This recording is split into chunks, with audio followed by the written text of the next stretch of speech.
articuladores de la educación brasileña. Aquí están la principal idea. Son temas complejos, evidentemente no se discute diversidad e inclusión muy rápidamente.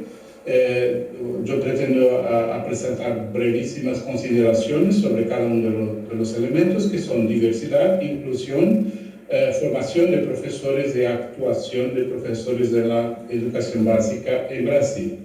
El objetivo principal es presentar y discutir elementos relacionados con la formación y actuación a partir de documentos.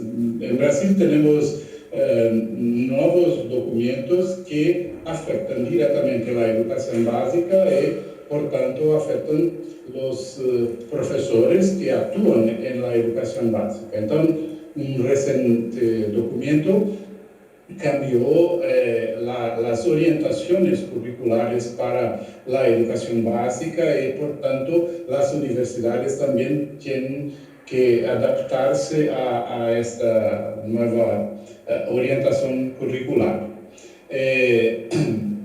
Son tres focos que estoy mirando aquí. La formación de profesores. En Brasil, los profesores que trabajan en la educación básica deben obtener un diploma de licenciatura en la universidad. Hay licenciaturas para todas las áreas de conocimiento y también hay licenciatura en música, por tanto. Incluyo un poquito de la actuación de profesores, entendiendo que son profesores de las instituciones escolares. Las leyes establecen que la formación de profesores no es solamente para la educación básica, más para otros espacios educativos, pero aquí me concentro específicamente en las instituciones escolares. Y traigo entonces tres documentos que tratan de currículo y de formación de profesores. El primero, que fue aprobado en 2018, es la Base Nacional Común Curricular, que nosotros llamamos de BNCC, con la sigla. Es un documento inmenso que establece que todas las orientaciones para la educación básica, para todas las disciplinas. No tenemos tiempo para discutir la organización de ese documento y todos los problemas que están relacionados con la construcción de ese documento. Es un documento que no está en acuerdo con todo lo que piensan los educadores, porque la idea de una base nacional común curricular parece un poco extraña cuando pensamos en un país como del tamaño de Brasil, con tanta diversidad, como entendemos una cosa común en términos de currículo. La situación contextual es absolutamente diferente en todas las partes del país. Entonces hay un montón de discusión acerca de este documento. Mas, en decorrencia de este documento, el propio Ministerio de Educación elaboró la Base Nacional Común para la formación inicial de profesores de educación básica, estableciendo una conexión directa entre aquello que el profesor debe enseñar en la escuela, debe estar relacionado con aquello que recibe en la universidad. La universidad tiene que estar directamente conectada con esta base nacional común. Y después, en 2020, claro, hay un documento para la formación inicial, mas hay muchos profesores actuando que ya están formados. Entonces, se estableció este nuevo documento para la formación continuada de profesores de educación básica, siempre con ese espíritu de una base nacional común. Entonces, las críticas son inmensas para todos estos documentos, porque no atienden las especificidades y hay un montón de otras orientaciones que se suman a estas nuevas orientaciones.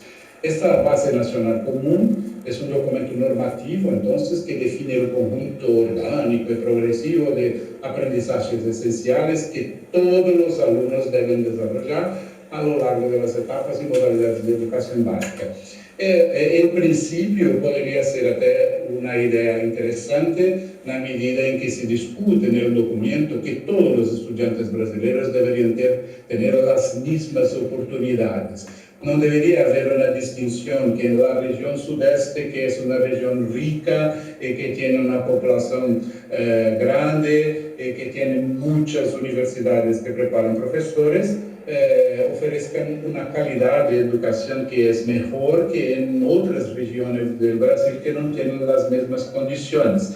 Sería como si un estudiante viene del norte del país y se cambia para una otra parte, no habría problema porque las escuelas están trabajando con los mismos contenidos, que es una gran ilusión. En la práctica de esto es una ilusión, imaginando que, lembrando que en Brasil hay 5.500 de tantos municipalidades, y cada una con un montón de escuelas. ¿Cómo se establece por un documento escrito esta equidad que es bonita en el documento, mas en la práctica no está tan eficiente? Apenas para informar, la educación básica, cuando hablamos de educación básica brasileña, estamos hablando de 3 niveles, donde que la educación infantil, la enseñanza fundamental, como llamamos aquí, y la escuela secundaria, o algo semelhante a eso que llamamos de ensino medio.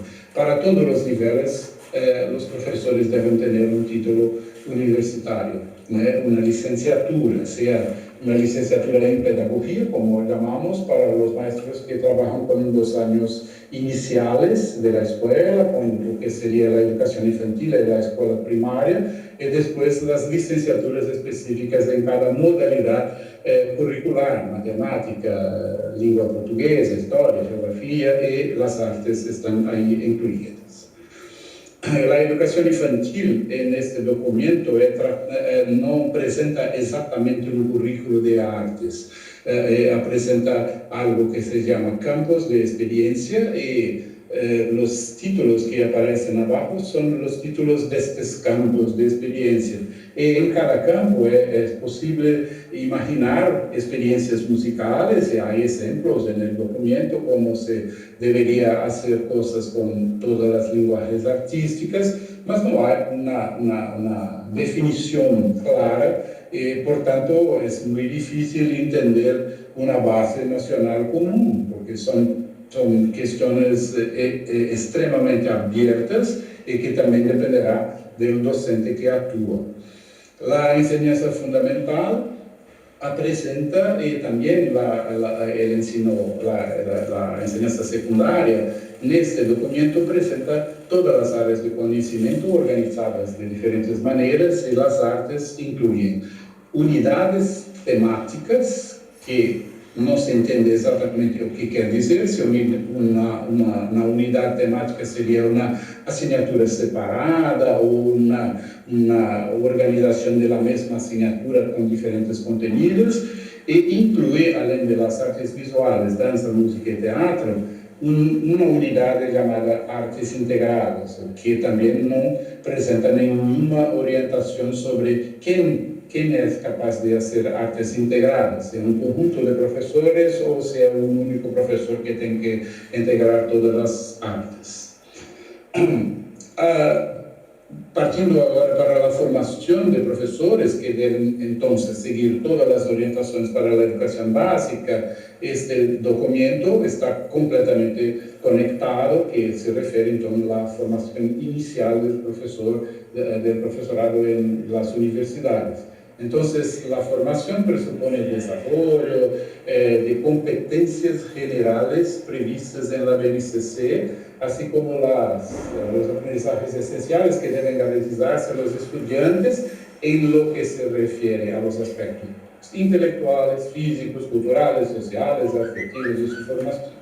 Por tanto, otra vez, un montón de frases bonitas, de palabras muy inclusivas, mas esta forma, como se puede garantizar una formación de esta naturaleza, también no hay tanta clareza en los documentos, y también resta a las universidades tomar las decisiones sobre eso. Y el último documento que traigo aquí es para la formación continuada, entendiendo que este documento también se conecta con los otros dos y que es, entonces, la formación entendida como un componente esencial, una profesionalización docente, que en la condición de formadores, de agentes del conocimiento, etcétera, etcétera. Nuevamente, un conjunto de palabras bonitas y de frases de mucho efecto, mas que no están garantizadas de manera alguna, porque ¿quién es responsable por la formación continuada? Las provincias, la municipalidad, el gobierno federal. ¿Cuáles son las asignaturas que reciben cursos de formación continuada?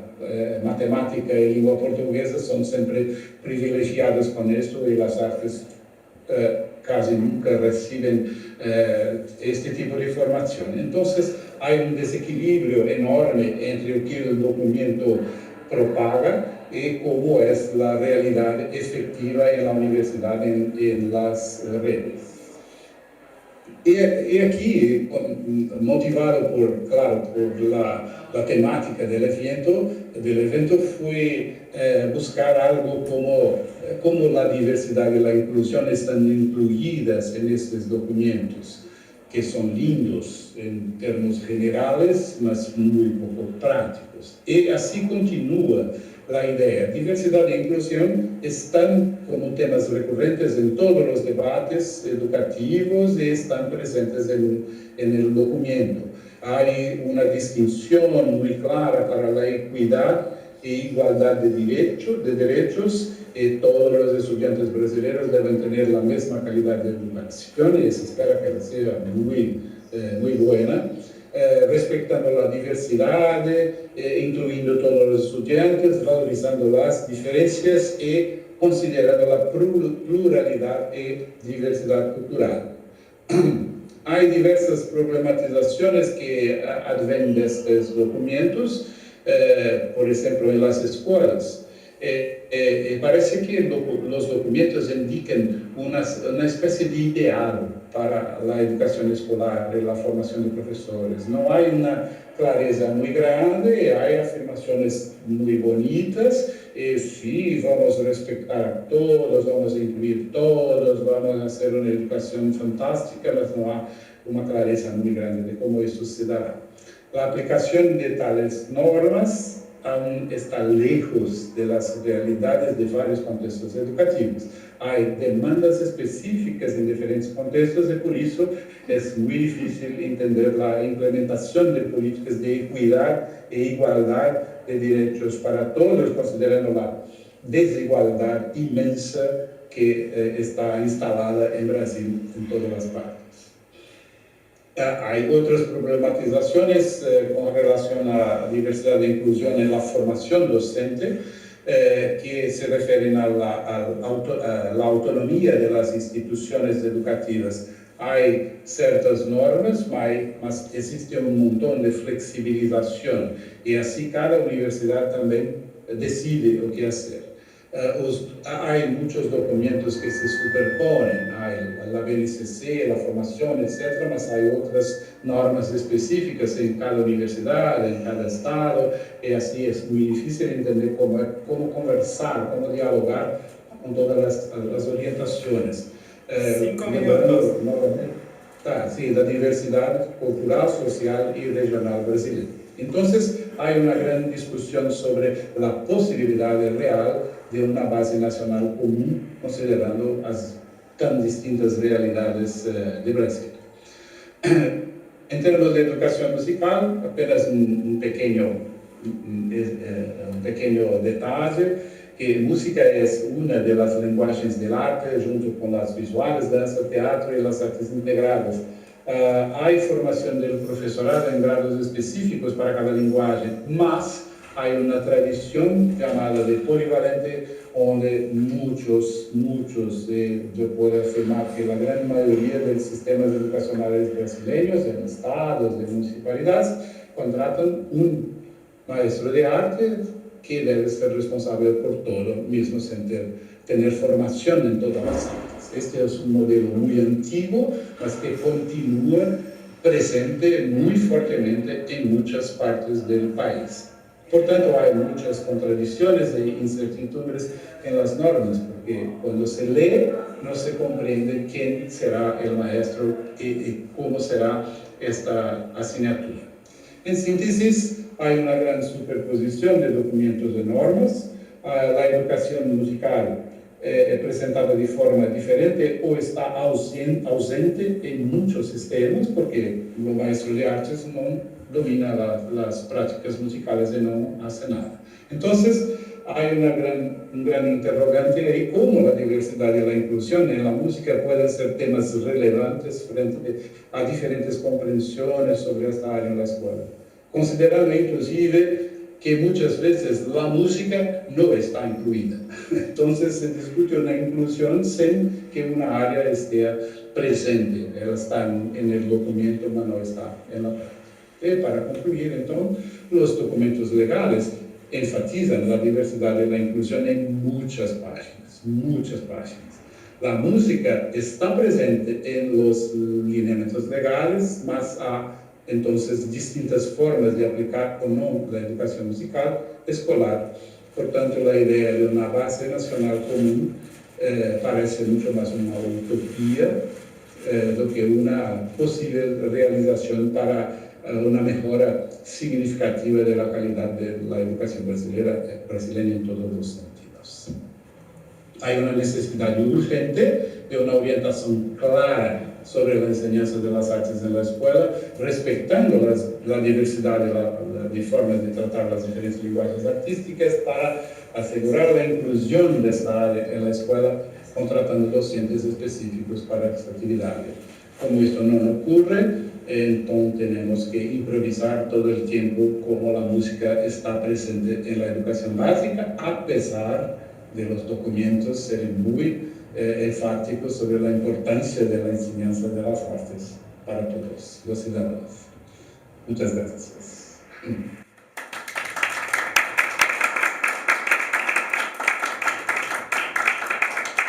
Muchas gracias, Sergio. Bueno, no sé si tenemos preguntas, comentarios que quieran hacer. También Ana Lucía desde el Zoom, si hay algo que quieras compartir con nosotros. A mí, primero me gustaría mucho, gracias Ramiro, agradecerle a Sergio la claridad y la honestidad de su planteo. Eso es algo que es hoy en día cada vez más importante. Claridad, concisión y además honestidad en el planteo de los informes. Y lo segundo que pero no sé si no hay preguntas de los asistentes, pero yo querría poner simplemente el tema un poco como preludio para la mesa redonda de mañana. El tema, Sergio, mire, ¿cuántos millones de habitantes tiene Brasil? 250 aproximadamente. Y la Argentina ha crecido mucho, no tanto, pero proporcionalmente ha crecido mucho.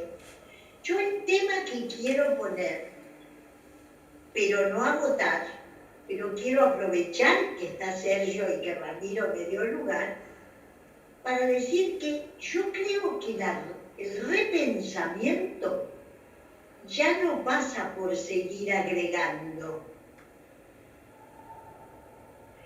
Yo quisiera retomar una idea de Cecilia Braslavsky. Cecilia Braslavsky tuvo mucho que ver con la reforma educativa argentina de 1993, pero además fue directora del Instituto de Educación de la UNESCO en Ginebra. Es decir, estoy hablando de un referente internacional y yo diría que una pensadora de avanzada, ¿no? En cierta forma era un poco más,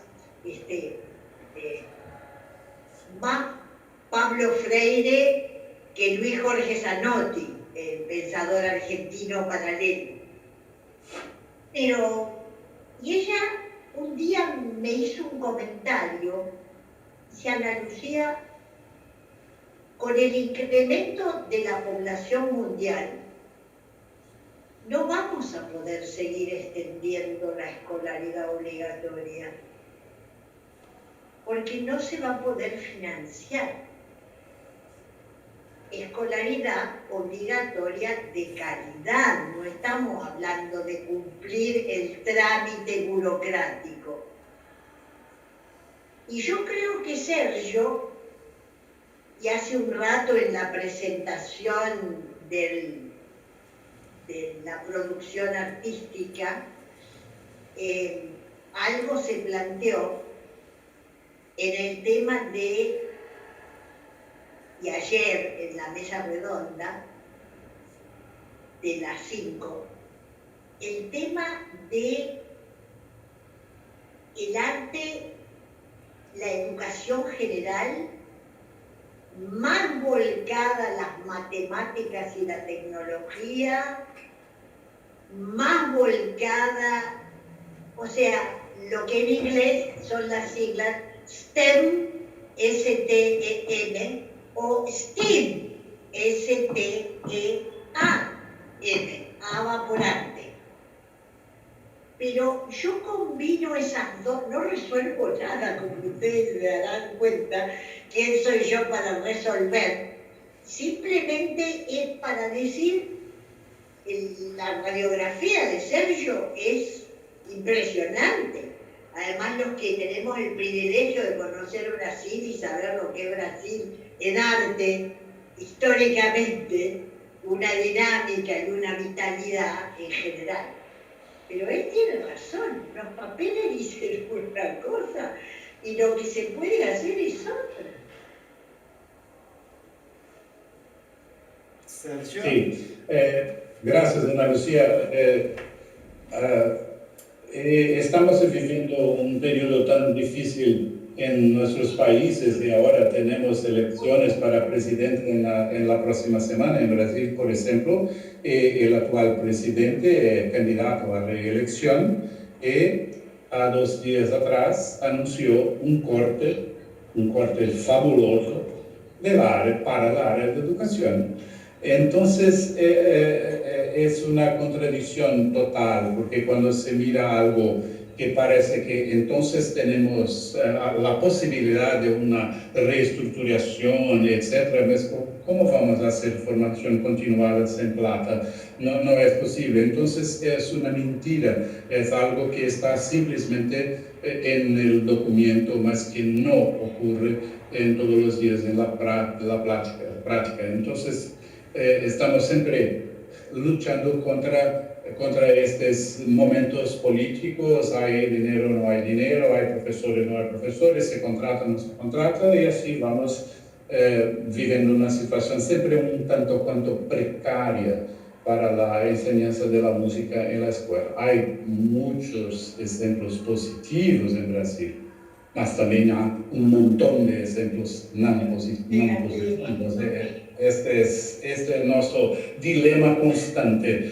Por tanto, si tenemos una diversidad inmensa en el país, imaginar una base nacional común es algo para mí completamente utópico, irrelevante y despropositado, porque no es así que vamos a caminar con la educación, principalmente con la educación musical, que es considerada algo completamente superfluo en la formación. No está entre las asignaturas que merecen un espacio digno en la escuela. Entonces, la lucha continúa, esto es, con nuevos documentos, con viejos documentos, el problema parece que se instala siempre, porque no son solucionados los problemas de base. Entonces, para haber una base nacional común, debería haber un investimento de base para que esto se pudiera ocurrir de forma efectiva. Gracias. ¿Alguien quiere comentar? Tenemos audiencia aquí, se ve, pero está muy silencioso. Sí, Mara. ¿Se oye? Sí, hola, ¿qué Sí. tal? ¿Qué tal, Sergio?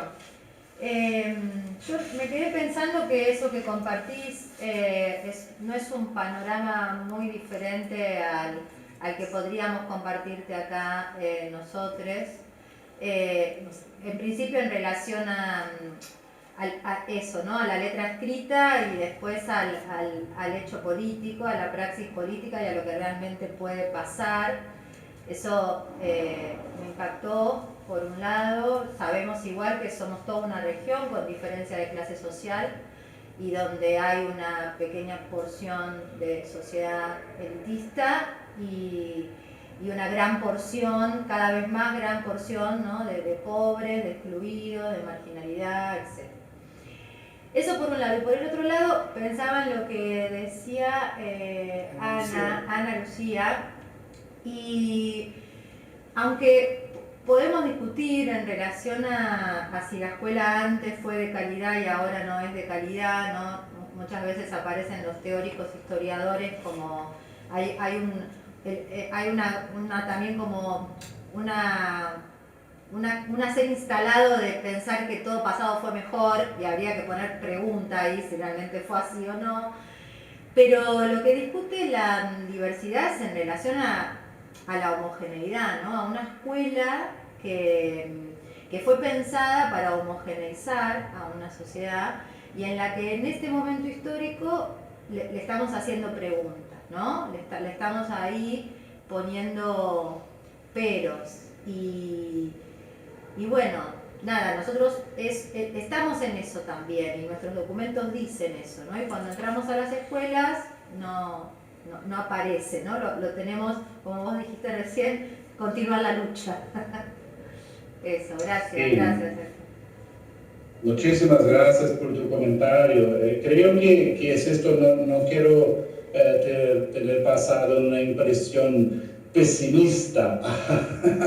Sí, yo comprendo que es una utopía, mas la utopía también es necesaria. Evidentemente que los documentos no podrán traer los problemas todos, en solucionar todos los problemas. Los problemas, los documentos tal vez ofrece una posibilidad, una meta a ser atingida. Hay diferentes camadas, no es una cosa tan directa que el documento dice, la universidad hace o la escuela hace. Hay un montón de personajes en todos los ciclos, los políticos de un lado, los administradores de otro, los maestros de otro, las escuelas, las familias, la sociedad. No se cambia todo por un milagro escrito. Sí hay una transformación que es continua y que depende evidentemente de las nuestras prácticas, de las tentativas de cambiar algo. Y vamos tentando. El documento no está tan claro aquí, buscamos una claridad en otro sitio e inventamos algo y proponemos algo y así se van cambiando. Ayer tuvimos una discusión muy interesante con un maestro invitado, un profesor invitado aquí en la universidad y hablábamos un poco de esto. Parece que está cada día más difícil pensar en reformas a partir de lo que tenemos. No sé si se entiende en español remendar. Sí. Como algo que está un poco rasgado. Sí, vamos lá y remendamos un poquito. No se busca la ejecución clara de algo. Entonces parece que estamos todo el tiempo remendando, haciendo lo que es posible. Y no hay una discusión más aprofundada sobre cuál sería el papel de la universidad, cuál es el papel de la escuela en la situación actual del mundo, de la sociedad actual. Parece que hay cuestiones mucho más básicas do que decir que vamos a incluir todas las personas de la escuela. ¿Cómo vamos a incluir? ¿Qué discusiones tenemos que hacer? Entonces, creo que ese es nuestro gran desafío y vamos a continuar luchando. Sí, y qué bueno que hay eventos como este, personas que están interesadas en hacer su parte. Si cada uno hace su pequeña parte. Yo quiero creer en un mundo mejor y acredito en esto. La utopía, repito, es necesaria. A veces tenemos que establecer utopías para después llegamos a una realidad propiamente dita, más una realidad que avanza, una realidad que de facto hace cosas para mejorar el mundo de una manera. Y yo creo que la música es esencial en este pensar. Bueno, muchísimas gracias. Nos da para pensar mucho y también poder pensar qué sucede en otros países y qué pasa en el nuestro, ¿no? Así que es también tomar otra perspectiva. Y además esto, de que pensamos en las diversidades de nuestra región y queremos recuperar y valorarlas. Pero bueno, tenemos otro trabajo en esta mesa, claro. Así que vamos a ir pasando al otro trabajo. Muchísimas gracias, Sergio.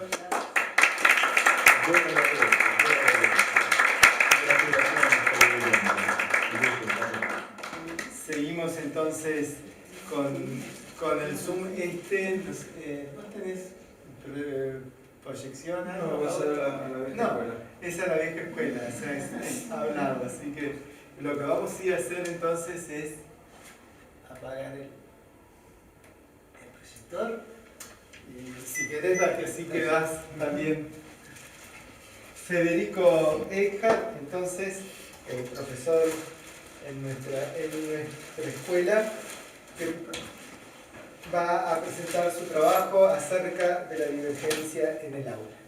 Bueno, ¿qué tal? Buenas tardes. No puedo no incorporar todo lo que se acaba de mencionar, a lo que estaba por decir.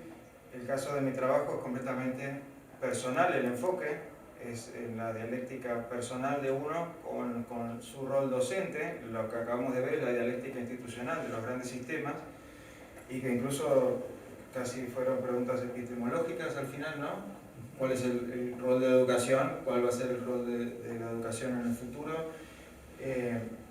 Con todas estas contingencias. En mi caso voy al grano y después me gustaría retomar esto. Bueno, en mi práctica en la docencia en nivel secundario, me tocaron enfrentar muchas situaciones en las que no estaba preparado como profesor, que eran situaciones que no tenían nada que ver con los contenidos que yo tenía que enseñar. Entonces eran situaciones divergentes, porque yo me preguntaba, bueno, ¿y qué es la diversidad también? ¿Y qué es lo que hay que incluir? ¿Qué es la diversidad? ¿Qué es la divergencia?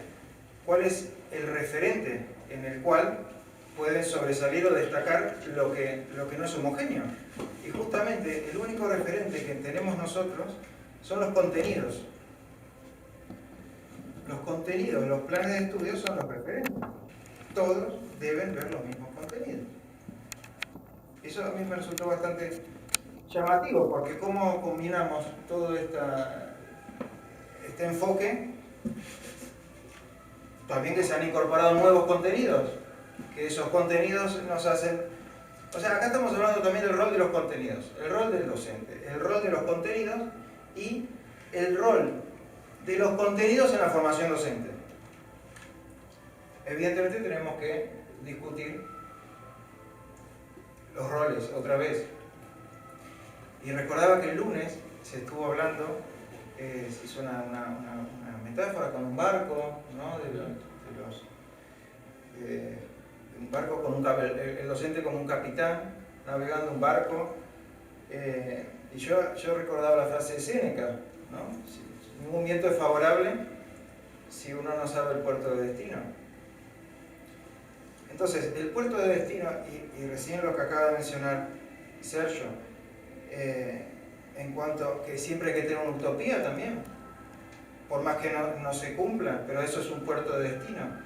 Entonces, ahora volviendo, algo fijo tenemos que tener en todo este planteo de el rol docente ante una actualización ante la diversidad, y eso fijo puede llegar a ser utópico, pero eso algo debe haber, porque yo me acuerdo que el lunes hubo un planteo como que había gente que estaba completamente, momentos, ¿no?, de la noche oscura del alma, momentos donde no se sabe qué se debe hacer en un aula, qué se debe enseñar, cuánto se puede tocar o aportar valor personal a lo que se está haciendo, o si uno es meramente un simple trabajador de un sistema, ¿sí? Porque eso también lo he escuchado. Me acuerdo cuando se implementó el sistema NES, o se venía a la escuela del futuro, decía, ¿pero cuál es el problema de ustedes? Si ustedes, nosotros le decimos cuándo tienen que enseñar, cómo tienen que enseñar y dónde tienen que enseñar. Como si eso fuese una panacea, algo. Bueno, ¿qué es lo que estaba en juego ahí y lo que está en juego siempre? La creatividad. Entonces, ahora, volviendo muy rápido a lo que a la idea original de mi trabajo, es que trabajando como docente en las escuelas secundarias, empecé a toparme con todo lo que estaba alejado de los contenidos. Lo digo muy meramente, son interrupciones, problemáticas personales de los estudiantes, cualquier evento que no tiene nada que ver con lo que uno va a hacer en el momento que va a impartir el contenido. Bien, fui desarrollando algunas técnicas que luego teoricé, por ponerle nombres, por organizar los materiales, que son técnicas en donde yo mismo generaba las interrupciones. Pues yo me empecé a cuestionar, ¿por qué tengo que dejar afuera las interrupciones todo el tiempo? ¿Y por qué no puedo tomar las interrupciones? Si lo único nuevo que yo puedo llegar a apreciar en un aula son las interrupciones, porque los contenidos yo ya los conozco.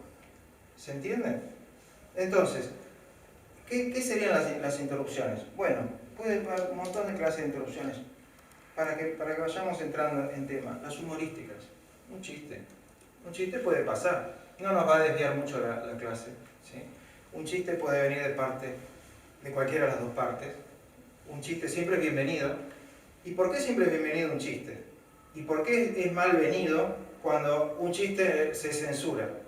Primero, porque el chiste favorece el pensamiento lateral, favorece la creatividad, favorece la movilización de los sistemas cognitivos cuando ya tienen contenidos asimilados, cuando hay rutas cognitivas fijas. Justamente un chiste puede llegar a generar una desestabilización o preparar el ambiente para adquirir una nueva significación de ese contenido. Otro tipo de intervención, bueno, las digresivas. Tomar cualquier comentario que se presente que no tenga nada que ver o que sea completamente divergente realmente con lo que uno está haciendo, ¿sí? Como, bueno, vos te reís, por ejemplo, hemos visto cualquier cosa bienvenida y todo sigue avanzando, ¿sí? Por ejemplo, no sé, Cantus Firmus, y yo me acuerdo vos con algo de Firmus, y todo eso funciona. ¿Y por qué favorecen las digresiones? Porque, y ahí yo dije, bueno, las digresiones tienen mucho que ver con el hipertexto. En mi caso yo leí bastante a Levi con el hipertexto y todo lo que es, bueno, también las redes de significados, ¿no?, por asociación. Todo lo que es digresivo va aportando nuevas miradas al mismo contenido, nuevas miradas, pero no solo nuevas, sino las miradas personales del que hace la digresión también.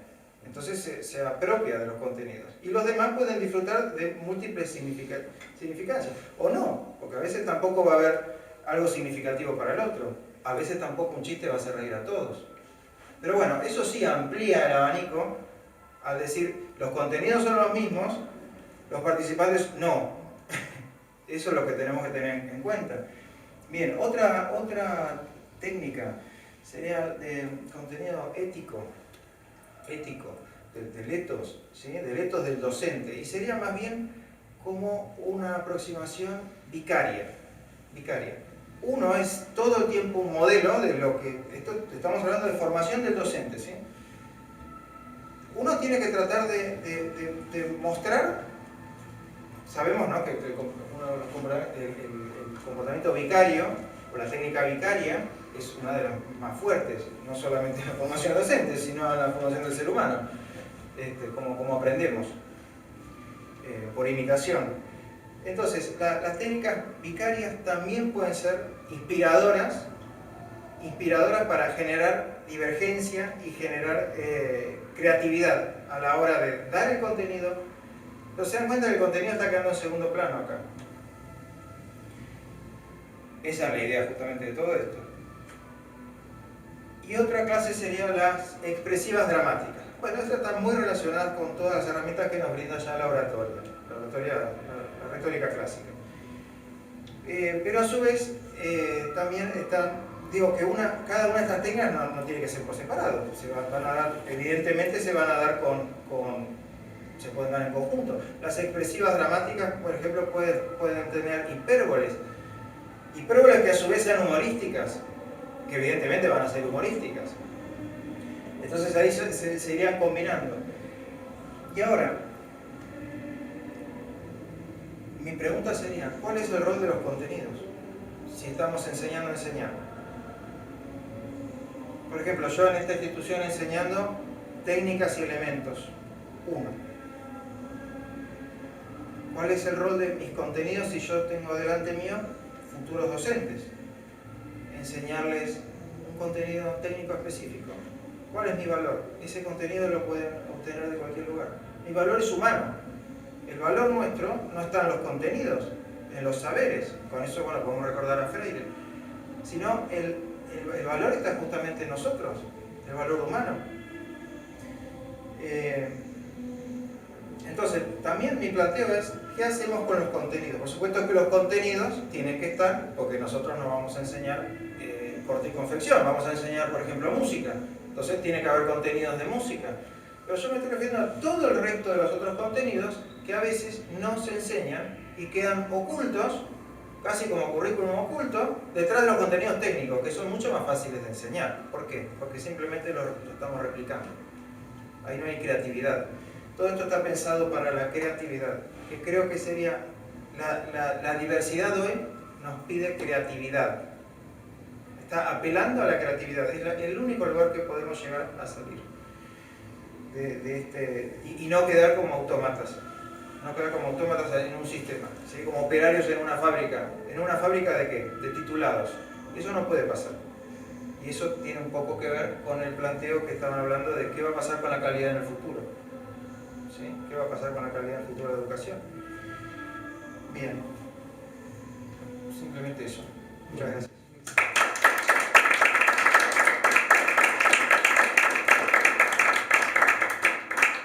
Gracias, Federico. Tenemos preguntas, comentarios. Te quería preguntar de dónde viene como tu preocupación. No sé si, perdón, por ahí, si para que se oiga también en el Zoom, si pudiesen hablar un poquito más fuerte. Sí, cómo no. Acá estamos como íntimos, pero sí se puede grabar también. Sí. Quería preguntarte de dónde viene tu preocupación por este tema, digamos. ¿Cómo lo empezaste a pensar? Sí, como la génesis de dónde surgió esto. Bueno, la génesis fue mi primer trabajo como docente en un colegio que tenía unos problemas de disciplina tremendos, al punto que se había llegado a disparar un arma dentro del aula. Con ese tipo de problemáticas. Y esta sistematización que vos haces, bueno, te ayudó como a pensar esas situaciones. Me ayudó a sobreponerme a esas situaciones, a dar curso a un colectivo que yo me sentía completamente incapacitado para seguir adelante enseñando ni siquiera no los contenidos, para estar parado dentro de ese aula, a ese nivel.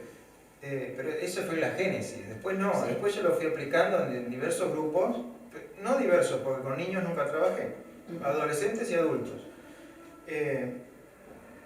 Y vi que cambiaba todo, vi que realmente cambiaba todo, y yo no tenía que estar atrás de un escritorio como cuando empecé a trabajar. Bueno, ahí sí, básicamente tenía que estar oculto del escritorio, pero a lo que voy, se podía horizontalizar muchísimo más todo.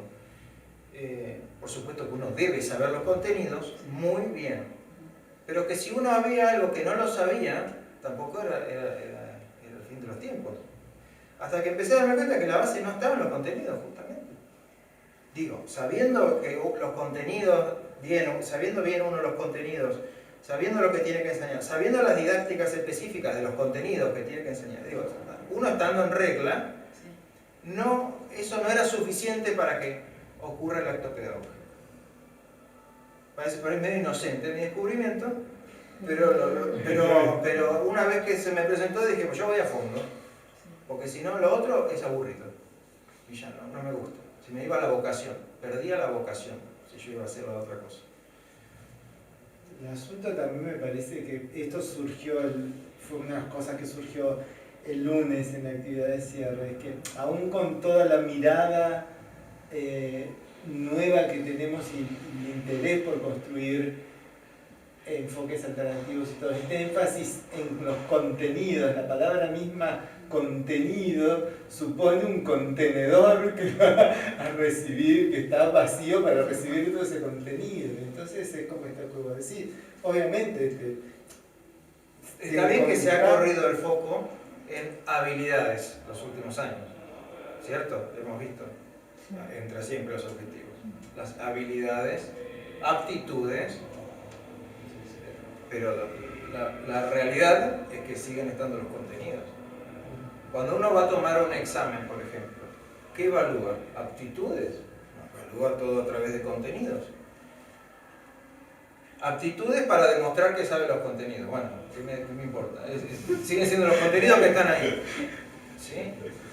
Sí, En realidad, hasta para intervenir, en realidad yo creo que lo que cambió es el diseño curricular de secundaria en base a las habilidades, pero no cambió nuestra cabeza como profes de secundaria. Yo ahora en secundaria estoy como asesora de una escuela en la que fui profe, o sea, colega como profe, a quienes ahora tengo que acompañar un poco en su tarea pedagógica, y 2 años de pandemia no pudieron moverlo de los contenidos.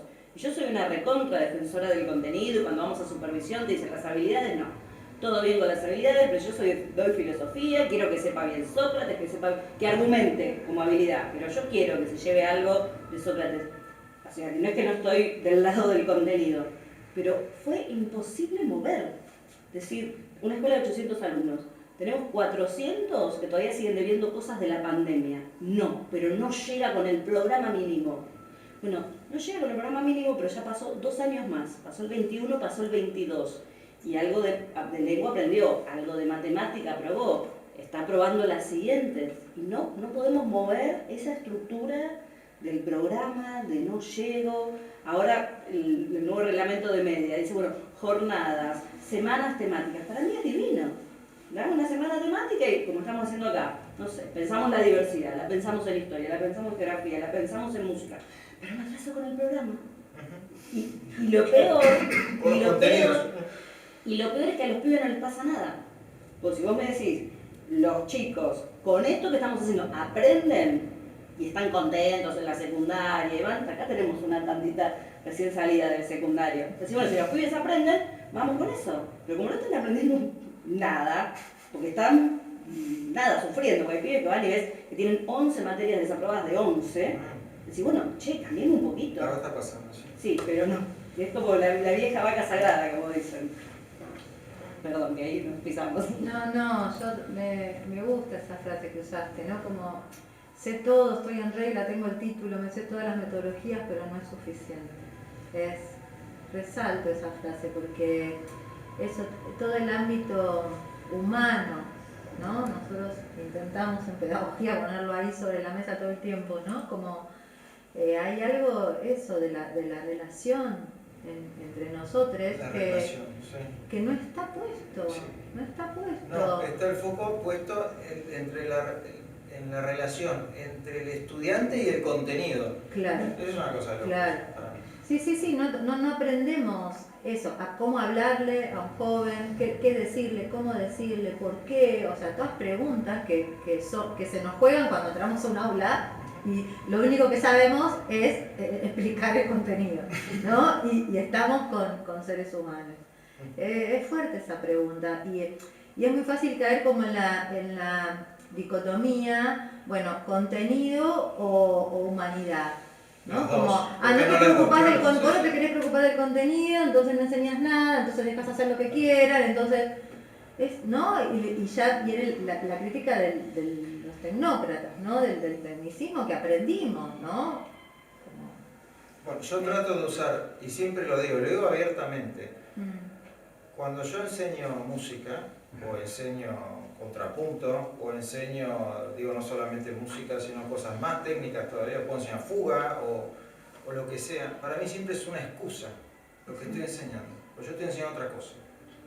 Total. Estoy enseñando otra cosa, o estoy acompañando al otro en otra cosa. Es una excusa, para mí el contenido es una excusa. No puedo usar cualquier excusa. ¿Por qué? Porque el otro fue a buscar esa excusa. Tenemos la excusa en común, eso es lo que... Pero ese es el valor para mí. Y el valor está en humanizar el contenido. ¿Sí? El contenido como excusa para hacer otra cosa. Para encontrarnos, para conversar, como decíamos hoy en las frases. Sí, real. Y que está re bueno, digamos, porque que la excusa de encuentro sea la música. Pero o sea que, es un placer dar clase. No sé, acá tengo del otro lado, no sé qué pueden decir, cómo se vive del otro lado. Pero para mí es un placer dar clase. No, yo puedo decir que una cosa que me llamó la atención ahora que hablabas del humor y del pensamiento lateral y eso, que bueno, que eso está muy presente y constantemente. Y en un momento me acuerdo que estábamos en el pizarrón y con el humor, ¿no? Con el humor, un humor un poco negro fue en ese momento, pero estuvo bueno porque, digo, para nosotros, no sé, para algunos, para mí no, pero yo me reí. Pero dijiste, no sé, ¿entendieron esto? No. Bueno, vamos a hacer uno más difícil entonces. Y lo entendimos todo igual después de lo anterior. Eso fue muy loco. Porque, te digo, eso fue tipo... Bueno, esas serían las expresivas dramáticas. Porque se va manejando el ambiente. Algunos se ríen, pero otros se asustan. Bueno, ese tipo de... Pero ¿qué pasa? Todo eso se da en un pacto de confianza que tenemos. ¿Sí? Y esto no es que empezamos uno empieza la clase y le da la mano y le agarra el codo al grupo. No, esto se va construyendo. Se va construyendo. Pero una vez que se construye, es perfecto. Perfecto. ¿Alguien más quiere comentar o preguntar algo? No, estaba pensando con eso también que decía Sergio y lo que traes vos también y lo que se está compartiendo acerca de este doble pensamiento de si es más por el lado humanístico, o sea, cuál sería el futuro de la formación, en este caso de docentes, músicos o de quien sea, de la gente que va a estar presente en la gente que va a ser el futuro luego. Pero parecería que tiene un lugar, por lo que estamos hablando, muy importante, lo humanístico, más allá de eso, de los contenidos. Pensándolo en este lugar desde las reformas, ¿no? Y qué capacidad tenemos nosotros después también de llevarlo a cabo. Y también esta pata política que también decía Sergio, que es muy importante también, por más ideas que quizás a veces se tengan, me parece que algo tiene que acompañar por fuera de nuestros roles también docentes, que es igual de importante para llevar a cabo una idea, un pensamiento hacia quizás algo necesario que sería algo más humanístico, ¿no? Para el día de mañana. Sí. Sí, a ver si había algún comentario. Me parecía, pensaba, era algo que pensé varias veces en estos días, como la necesidad de construir valores comunes, ¿no?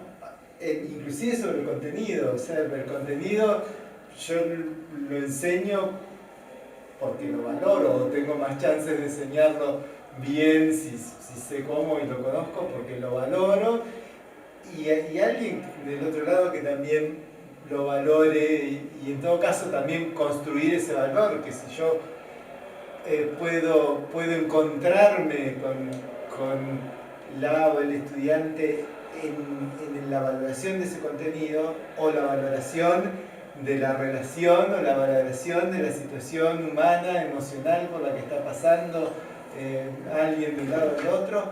Creo que en la medida en que encontremos como valiosas todas esas instancias, me parece que es como mucho más, no solo más enriquecedor, sino que es más posible de que nos salga. Sí. Y que el otro aprenda. y que el otro aprende, que nosotros y los que estamos enseñando también aprendamos, que aprendamos todos, que nos enriquezca a todos y que tengamos...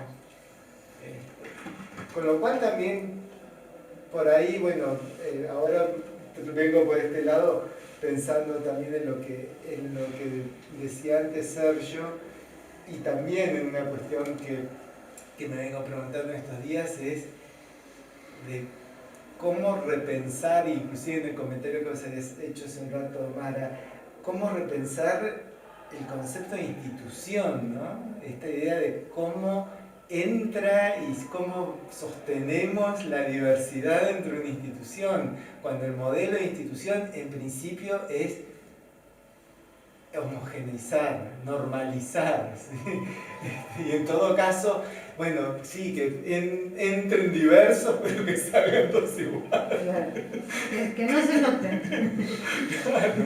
O en todo caso vamos a acomodarnos para recibir las diversidades, así tenemos más chances de que después salgan todos iguales.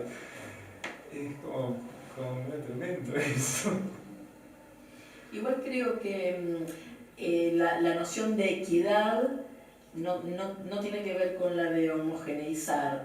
Creo que la homogeneización fue como un ideal de la modernidad, de algo antiguo, ¿no? Actualmente me parece que la escuela no tiene, porque en ese momento había que construir un Estado, una nación, una identidad quizás. Estamos en otro momento, y a mí me parece que es interesante hablar de algo de la equidad y algo, es decir, que los diseños o los programas sean comunes. Tiene que ver con eso, con igualdad de oportunidades. En ese sentido, yo soy una defensora de eso, y las instituciones, bueno, sobre todo estas instituciones públicas, digamos, ¿no? Que generan un acceso gratuito, bueno, gratuito lo pagamos con nuestros impuestos, ¿no? Con los impuestos directos, cada día paga las instituciones y las educaciones. Son interesantes, es decir, porque tienden a garantizar algo de ese acceso que sea para todos y para todas. Para mí es muy importante eso.